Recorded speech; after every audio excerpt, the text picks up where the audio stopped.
ಪ್ರೇಮನು ಕೇವಲ ಯೇಸು ಕ್ರಿಸ್ತು ಒಬ್ಬರೇ ನಮಗೆ ಇರಗಲರು. ನಿಜವಾದ ಪ್ರೀತಿ ಅಂತಂದ್ರೆ ಆತನ ನಿಜವಾದ ಪ್ರೀತಿ ಮಾತ್ರ. ಯೇಸು ಕ್ರಿಸ್ತು మనల్ని ఎంతగా ప్రేమించారంటే ಯೇಸು ಸ್ವಾಮಿ ನಿಜವಾಗ್ಲೂ ಎಂತೊಂದು ಪ್ರೀತಿಸಿದಾರಂದ್ರೆ కల్వరి శిలువలో రెండు చేతులు చాచి మన కొరకు మరణించే అంతగా మనల్ని ప్రేమించారు. ಆ ಕಲ್ವಾರಿ ಶಿಲುಬೆ ಮೇಲೆ ಎರಡು ಕೈಗಳನ್ನು ಚಾಚಿ ಅಷ್ಟೊಂದು ಪ್ರೀತಿ ನನಗೆ ನಿಮಗೆ ಮಾಡಿದ್ದಾನೆ. యేసు రక్తము ప్రతి పాపమును కడిగి వేస్తుంది. ಯೇಸು ಸ್ವಾಮಿಯ ರಕ್ತವು ಪ್ರತಿ ಪಾಪಗಳನ್ನು ತೊಳೆಯುವಂತದಾಗಿದೆ. యేసు రక్తము ప్రతి పాపము నుండి విమోచిస్తుంది. ಯೇಸು ಸ್ವಾಮಿಯ ರಕ್ತ ಪ್ರತಿ ಪಾಪಗಳನ್ನು ತೊಳೆಯುವಂತ ಶಕ್ತಿಯಾಗಿದೆ. ఈ లోకంలో ఉన్న మానవుల పాపములను క్షమించే శక్తి ఏది కూడా ఈ లోకంలో లేదు. ಈ ಲೋಕದಲ್ಲಿ ಮಾನವರ ಪಾಪಗಳನ್ನು ತೊಳೆಯಲಿಕ್ಕೆ ಯಾವ ಶಕ್ತಿ ಇಲ್ಲ. ఈ లోకంలో ధనులైన ధనవంతులైన జ్ఞానులైన ప్రతి ఒక్కరు కూడా ఒకరు నశించిపోతారు. ಈ ಲೋಕದಲ್ಲಿ ಧನವಂತರಾಗಲಿ ಐಶ್ವರ್ಯರಾಗಲಿ ಎಲ್ಲರೂ ನಶಿಸಿ ಹೋಗ್ತಾರೆ. ఎవరి ఆత్మను వారు రక్షించుకోలేరు. ಯಾರು ಕೂಡ ಆತ್ಮను ರಕ್ಷಿಸಿಕೊಳ್ಳಕ್ಕೆ ಸಾಧ್ಯವಿಲ್ಲ. మనం ఇష్టపడే సినిమా యాక్టర్లు మన ఆత్మను రక్షించలేరు. ನಾವು ಇಷ್ಟಪಡುವಂತಹ ಸಿನಿಮಾ ಸೆಲೆಬ್ರಿಟಿಗಳು ಕೂಡ ಅವರು ಕೂಡ ರಕ್ಷಿಸಲಿಕ್ಕೆ ಸಾಧ್ಯ ಇಲ್ಲ. రాజకీయ నాయకులు మన ఆత్మను రక్షించలేరు. ರಾಜಕೀಯ ನಾಯಕರು ಕೂಡ ನಮ್ಮ ಆತ್ಮವನ್ನು ರಕ್ಷಿಸಲಿಕ್ಕೆ ಸಾಧ್ಯವಿಲ್ಲ. ఈ లోకంలో మనం ఇష్టపడే స్పోర్ట్స్ పర్సన్స్ మన ఆత్మను రక్షించలేరు. ಈ ಲೋಕದಲ್ಲಿ ಯಾವುದು ನಾವು ಇಷ್ಟಪಡುತ್ತೋ ಅದು ಕೂಡ ನಮ್ಮನ್ನು ರಕ್ಷಿಸಲಿಕ್ಕೆ ಸಾಧ್ಯವಿಲ್ಲ. నీకోసం చనిపోతాను అని చెప్పి మాట ఇచ్చే ప్రేయసి ప్రియుడు కూడా మన ఆత్మను రక్షించలేరు. ನಿನಗೋಸ್ಕರ ನಾನು ಸಾಯುತ್ತೇನೆ ನಿನಗೋಸ್ಕರ ಪ್ರಾಣ ಕೊಡ್ತಂತ ಹೇಳೋರು ಕೂಡ ರಕ್ಷಿಸಲಿಕ್ಕೆ ಸಾಧ್ಯವಿಲ್ಲ. ఈ లోకంలో మన ఆత్మ రక్షించేది కేవలం ఒకే ఒక్కడు, ఆయన ప్రభు అయిన యేసు క్రీస్తు. ಈ ಲೋಕದಲ್ಲಿ ನನ್ನನ್ನು ನಿನ್ನನ್ನು ರಕ್ಷಿಸುವುದಾದ್ರೆ ಅದು ಯೇಸು ಕ್ರಿಸ್ತನ ಮಾತ್ರ ನಾಮವನ್ನು ನನ್ನನ್ನು ರಕ್ಷಿಸುತ್ತದೆ. మరణం తర్వాత నరకం వచ్చింది. ಆ ಒಂದು ಪಾಪದ ನಿಮಿತ್ತವಾಗಿ ಮರಣ ಬಂತು. పాపానికి వచ్చిన జీతం మరణమైతే మరణానికి వచ్చిన జీతం నరకము. ಆ ಪಾಪದಿಂದ ಬಂದ ಮರಣ ಆದರೆ ಮರಣದ ನರಕ. దాని కారణంగా ప్రతి ఒక్కడు మరణించిన తర్వాత నరకానికి వెళ్తున్నాడు. ಆದರೆ ಪ್ರತಿಯೊಬ್ಬ ಮನುಷ್ಯನ ಸತ್ತ ಮೇಲೆ ನರಕಕ್ಕೆ ಹೋಗ್ತಾನೆ. ఈ లోకంలో ప్రతి ఒక్కడు కూడా ఒక రోజు మరణిస్తారు. ಈ ಲೋಕದಲ್ಲಿ ಪ್ರತಿಯೊಬ್ಬರು ಸಾಯಲೇಬೇಕು. ఎవ్వరు కూడా శాశ్వత కాలం జీవించలేరు. ಯಾರು ಕೂಡ ಈ ಲೋಕದಲ್ಲಿ ಶಾಶ್ವತವಾಗಿ ಬದುಕಲಿಕ್ಕೆ ಸಾಧ್ಯ ಇಲ್ಲ. అంటే 60 ఏళ్ళు లేదంటే 70 ఏళ్ళు జీవిస్తారు. ಆದ್ರೆ ಈ ಲೋಕದಲ್ಲಿ ನಾನು ನೀನು ಜೀವಿಸ್ತಿರುವಾಗ ఒకవేళ ఆరోగ్యం బాగుంటే 80 ఏళ్ళు జీవిస్తారు. ಒಂದು ವೇಳೆ ಆರೋಗ್ಯ ಸರಿಯಾಗಿದ್ದರೆ 80 ವರ್ಷ ಬದುಕ್ತೇವೆ. కానీ ప్రతి ఒక్కరు కూడా ఒక రోజు మరణిస్తారు. ಆದ್ರೆ ಪ್ರತಿಯೊಬ್ಬರು ಈ ಲೋಕದಲ್ಲಿ ಸಾಯಲೇಬೇಕು. మరణించిన తర్వాత రెండు మార్గాలు ఈ లోకంలో ఉన్నాయి. ಆದ್ರೆ ಸತ್ತ ನಂತರ ನಮಗೆ ಎರಡೇ ಮಾರ್ಗಗಳಿವೆ. ఒకటి పరలోక రాజ్యము అనబడే స్వర్గం అయితే, రెండవది నరకము. ನೋಡ್ರಿ, ಒಂದು ಮಾರ್ಗ ಸ್ವರ್ಗ ಆದ್ರೆ ಇನ್ನೊಂದು ಮಾರ್ಗ ನರಕ. మనం మరణించిన తర్వాత మన శరీరం మట్టిలో కలిసిపోతుంది, కానీ మన ఆత్మ మాత్రం మట్టిలో కలిసిపోదు. ಆದ್ರೆ ನಾವು ಸತ್ತ ಮೇಲೆ ನಮ್ಮ ಶರೀರ ಮಣ್ಣಿಗೆ ಸೇರ್ತದೆ, ಆದ್ರೆ ಆತ್ಮ ಅದು ಎಲ್ಲಿ ಹೋಗ್ತದೆ ಗೊತ್ತಿಲ್ಲ. మన శరీరము మట్టి నుంచి వచ్చింది కాబట్టి మట్టిలో కలిసిపోతుంది. ನಮ್ಮ ಶರೀರ ಮಣ್ಣಿನಿಂದ ಬಂದಿದ್ದ ಕಾರಣಕ್ಕೆ ಅದು ಮಣ್ಣಿಗೆ ಸೇರ್ತದೆ. కానీ మన ఆత్మ మట్టి నుంచి రాలేదు, దేవుడి దగ్గర నుంచి వచ్చింది. ಆದ್ರೆ ನಮ್ಮ ಆತ್ಮ ಅದು ಮಣ್ಣಿಂದ ಬಂದಿಲ್ಲ, ಅದು ದೇವರಿಂದ ಬಂದಿದೆ. మరలా తిరిగి ఒక రోజు ఎక్కడికి వెళ్ళాలి అంటే ఆ యొక్క దేవుడి దగ్గరికి వెళ్ళాలి. ಆದ್ರೆ ನಮ್ಮ ಆತ್ಮ ಮತ್ತೆ ತಿರುಗಿ ಅದು ದೇವರ ಬಳಿಗೆ ಹೋಗ್ಬೇಕು. దేవుడు ఎక్కడున్నాడు అంటే పరలోక రాజ్యము అనబడే స్వర్గంలో ఉన్నారు. ದೇವರು ಎಲ್ಲಿದ್ದಾರೆ ಅಂದ್ರೆ ಅದು ಪರಲೋಕದಲ್ಲಿದ್ದಾನೆ. కానీ మనందరం మరణించిన తర్వాత అక్కడికి వెళ్ళగలమా? ಅದೇ ನಾವೆಲ್ಲರೂ ಸತ್ತ ಮೇಲೆ ಅದು ಮನೆಗೆ ಹೋಗ್ತೀವಾ? మనం వెళ్ళలేము. ఎందుకంటే పాపం మన రాజ్యం వెళ్తుంది. ಆದ್ರೆ ಪಾಪ ಅದು ಹೋಗದ ಹಾಗೆ ಮಾಡುತ್ತೆ. ఆ యొక్క పాపం నుండి తీసివేయడానికి యేసు క్రీస్తు ఈ లోకంలో శిలువలో మరణించారు. ಆ ಪಾಪವನ್ನು ತೆಗೆದು ಭಿಕ್ಷಾದಕ್ಕೆ ಯೇಸು ಸ್ವಾಮಿ ಆ ಕಲ್ವಾರಿ ಶಿಲ್ಬೆ ಮೇಲೆ ಪ್ರಾಣವನ್ನು ಕೊಟ್ಟಿದ್ದಾರೆ.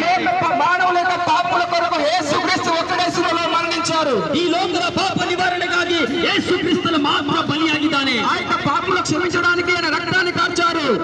ಆದ್ರೆ ನಮ್ಮ ಪಾಪಗಳ ನಿಮಿತ್ತವಾಗಿ ಆತನ ಪವಿತ್ರವಾದ ರಕ್ತ ಸುರಿಸಲ್ಪಟ್ಟಿತ್ತು. ఆయన యొక్క శరీరము ద్వారా, ಆತನ ಒಂದು ಶರೀರ ನಿಮಿತ್ತವಾಗಿ, ఆయన యొక్క రక్తము ద్వారా ಆತನ ರಕ್ತದ ನಿಮಿತ್ತವಾಗಿ మనందరికీ కూడా పరలోక రాజ్యాన్ని ఇచ్చారు. ನಮ್ಮೆಲ್ಲರಿಗೆ ಪರಲೋಕ ರಾಜ್ಯವನ್ನು ಕೊಟ್ಟಿದ್ದಾನೆ. ఎవరైతే యేసు క్రీస్తు యందు నమ్మకం ఉంచుతారో, ಯಾರಾದ್ರೂ ಯೇಸು ಕ್ರಿಸ್ತನ ನಂಬುತ್ತಾರೋ, ఎవరైతే యేసు క్రీస్తు వద్దకు వచ్చి పాపములకు క్షమాపణ పొందుతారో, ಯಾರಾದ್ರೂ ಯೇಸು ಕ್ರಿಸ್ತನ ಪಾಪಗಳಿಗಾಗಿ ಕ್ಷಮಾಪಣೆ ಮಾಡ್ತಾರೋ, ఒకరోజు మరణించిన తర్వాత వారి ఆత్మ రక్షించబడి పరలోక రాజ్యానికి చేరుకుంటుంది. ಅಂತವರಿಗೆ ಸತ್ತ ಮೇಲೆ ಅವ್ರಿಗೆ ಸ್ವರ್ಗವನ್ನು ಸಿಗಲಿಕ್ಕೆ ಸಾಧ್ಯ.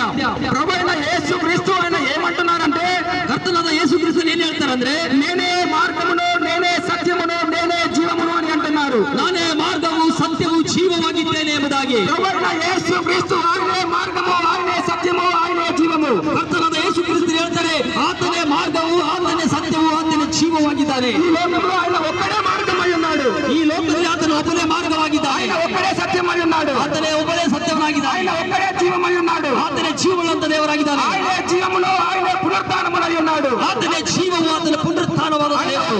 ప్రపంచానికి వెలుగై ఉన్నాడు.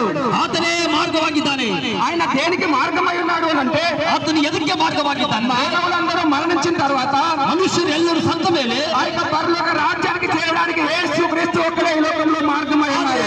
ಜನರು ಮನುಷ್ಯರು ಸತ್ತ ಮೇಲೆ ಪರಲೋಕಕ್ಕೆ ಹೋಗಲಿಕ್ಕೆ ಆತನೇ ಮಾರ್ಗವಾಗಿದ್ದಾನೆ. యేసు క్రీస్తు ఏమంటున్నారంటే నేనే మార్గమును అంటున్నారు. ಅದಕ್ಕಾಗಿ ಯೇಸು ಕ್ರಿಸ್ತ ಹೇಳ್ತಾರೆ ಅದಕ್ಕೆ ನಾನೇ ಮಾರ್ಗವಾಗಿದ್ದೇನೆ. ఆ యొక్క మార్గము ద్వారా మాత్రమే మానవులు మరణించిన తర్వాత పరలోక రాజ్యానికి వెళ్తారు. ಆ ಮಾರ್ಗದ ನಿಮಿತ್ತವಾಗಿ ಸತ್ತವರು ಪರಲೋಕಕ್ಕೆ ಸೇರಲಿಕ್ಕೆ ಸಾಧ್ಯ. ఆ యొక్క మార్గము ఈ రోజు మీ ముందర ఉన్నది. ಆ ಮಾರ್ಗ ನಿಮ್ಮ ಮುಂದೆ ಇದೆ ಪ್ರಿಯರೇ. ఆ యొక్క మార్గము మీ ముందర తెరవబడింది. ಆ ಮಾರ್ಗ ನಿಮ್ಮ ಮುಂದೆ ತೆರೆಯಲ್ಪಟ್ಟಿದೆ. ఆ యొక్క మార్గము యేసు క్రీస్తు కల్వరి సిలువలో రక్తము ద్వారా శరీరము ద్వారా మీ ముందు తెరవబడింది. ಆ ಮಾರ್ಗ ಏನಂದರೆ ಯೇಸು ಕ್ರಿಸ್ತನು ಕಲ್ವಾರಿ ಶಿಲ್ಬೆ ಮೇಲೆ ನಿನಗೋಸ್ಕರ ಪ್ರಾಣವನ್ನು ಕೊಟ್ಟಿದ್ದಾನೆ. ఆ యొక్క మార్గము కల్వరి శిలువ ద్వారా మీ ముందు ఉన్నది. ಆ ಪ್ರಾಣ ಆ ಕಲ್ವಾರಿ ಶಿಲ್ಬೆ ನಿನ್ನ ಮುಂದೆ ಇದೆ ಪ್ರಿಯರೇ. ఆ యొక్క మార్గము కొత్త మార్గము. ಆ ಮಾರ್ಗ ಹೊಸ ಮಾರ್ಗ. ఆ యొక్క మార్గము జీవము కలిగిన మార్గము. ಆ ಮಾರ್ಗದಲ್ಲಿ ಜೀವ ಇದೆ. ఆ యొక్క మార్గము రాజ్య మార్గము. ಆ ರಾಜ್ಯ ಮಾರ್ಗವಾಗಿದೆ. ఆ యొక్క మార్గము ఇరుకు మార్గము. ಆ ಮಾರ್ಗ ಸರಳವಾದ ಮಾರ್ಗ. ఆ యొక్క రాజ్య మార్గము మనల్ని ఎక్కడికి తీసుకెళ్తుంది అని అంటే ಆ ಮಾರ್ಗ ನಮ್ಗೆ ಎಲ್ಲಿ ಕೊಂಡೊಯ್ತದಂದ್ರೆ ఆ యొక్క పరలోక రాజ్యంలో ఉన్న రాజు దగ్గరికి ఆ యొక్క మార్గం మనల్ని తీసుకొని ಆ వెళ్తుంది. ಮಾರ್ಗ ನಮಗೆ ಸತ್ಯ ಜೀವನದ ಪರಲೋಕ ರಾಜ್ಯಕ್ಕೆ ತೆಗೆದುಕೊಂಡು ಹೋಗ್ತದೆ. యేసు క్రీస్తు ఒక్కడే ఈ లోకంలో మార్గమై ఉన్నాడు. ಯೇಸು ಕ್ರಿಸ್ತನು ಒಬ್ಬನೇ ಆ ಮಾರ್ಗವಾಗಿದ್ದಾನೆ. తప్ప మరొక మార్గము ఈ లోకంలో లేనే లేదు. ಆ ಮಾರ್ಗ ಬಿಟ್ಟರೆ ಮತ್ತೆ ಬೇರೆ ಮಾರ್ಗ ನಮಗಿಲ್ಲ. ఇదే రక్షణ దినము. ಇದೇ ರಕ್ಷಣೆ ದಿನ. ఇదే రక్షణ గడియ. ಇದೇ ರಕ್ಷಣೆ ದಿನ. ఇదే రక్షణ నిమిషము. ಇದೇ ರಕ್ಷಣೆ ನಿಮಿಷ. రక్షణలోనికి వచ్చి రక్షించబడాలని కోరుతున్నాము. ಒಂದು ವೇಳೆ ನೀನು ರಕ್ಷಣೆ ಹೊಂದಬೇಕಾದ್ರೆ ప్రతి ఒక్కరూ మరణించిన తర్వాత ಎಲ್ಲರೂ ಸತ್ತ ಮೇಲೆ వారి యొక్క చరిత్ర సమాధిలో ముగిసిపోతుంది. ಎಲ್ಲರೂ ಚರಿತ್ರ ಸಮಾಧಿಯಲ್ಲಿ ಮುಗಿದೋಗ್ತಾರೆ. కానీ యేసు క్రీస్తు చరిత్ర ఆ యొక్క సమాధి నుండి ప్రారంభమైంది. ಯೇಸು ಸ್ವಾಮಿಯ ಚರಿತ್ರ ಆ ಸಮಾಧಿಯಿಂದ ಪ್ರಾರಂಭವಾಗಿದೆ. ఆ సమాధిని బద్దలు కొట్టి ఆయన తిరిగి లేచారు. ಆ ಸಮಾಧಿని ಜಯಿಸಿದಂತ ಯೇಸು ಕ್ರಿಸ್ತನು ఆయన శిలువలో మరణించి మూడవ రోజు తిరిగి లేచారు. ಆತನು ಮರಣದಿಂದ 3 ದಿವಸಗಳ ಮೇಲೆ ಸಮಾಧಿಯನ್ನು ಮೃತ್ಯುಂಜಯನಾಗಿ ಎದ್ದಂತ ದೇವರು ఆయనను బంధించి ఉంచలేకపోయింది. ಆ ಸಮಾಧಿ ಆತನಿಗೆ ಹಿಡಿಯಲಿಲ್ಲ. ఆయన మరణాన్ని గెలిచి తిరిగి లేచారు. ಆತನ ಮರಣವನ್ನು ಜಯಿಸಿ ಎದ್ದಿದ್ದಾನೆ. ఓ మరణమా నీ ముళ్ళెక్కడ?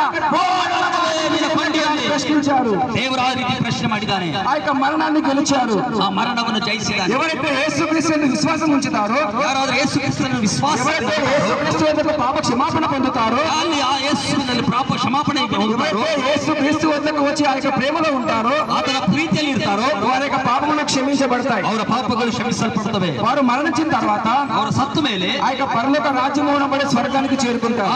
ಅವರೇ ಆಗ ಅದು ನಿತ್ಯ ಜೀವದ ಪರಲೋಕದಲ್ಲಿ ಸೇರ್ತಾರೆ. ఈ యొక్క వాక్య సందేశాన్ని విని మారు మనసు పొందాలని కోరుతున్నాం. ಒಂದು ವೇಳೆ ಈ ವಾಕ್ಯವನ್ನು ಕೇಳಿಸಿಕೊಳ್ಳುತ್ತ ನನ್ನ ಪ್ರಿಯ ಸಹೋದರ ಸಹೋದರಿಯರೇ, మేము మరలా మీకు కనపడకపోవచ్చు. ಮತ್ತೆ ನಾನು ನಿಮಗೆ ಭೇಟಿಯಾಗುವುದಿಲ್ಲ. ఈ యొక్క స్వరము ఈ యొక్క మాటను మీరు మరలా ఇంకొకసారి వినకపోవచ్చు. ಮತ್ತೆ ಈ ಶಬ್ದ ನಿನ್ನ ಕಿವಿಗೆ ಬೀಳುವುದಿಲ್ಲ, ನಾನು ಭೇಟಿಯಾಗುವುದಿಲ್ಲ. ఈ యొక్క మాటలు మీకు చివరిసారి కూడా అవ్వచ్చు. ಇದು ನಿನಗೆ ಲಾಸ್ಟ್ ಚಾನ್ಸ್ ಆಗಿರಬಹುದು. రేపే మీకు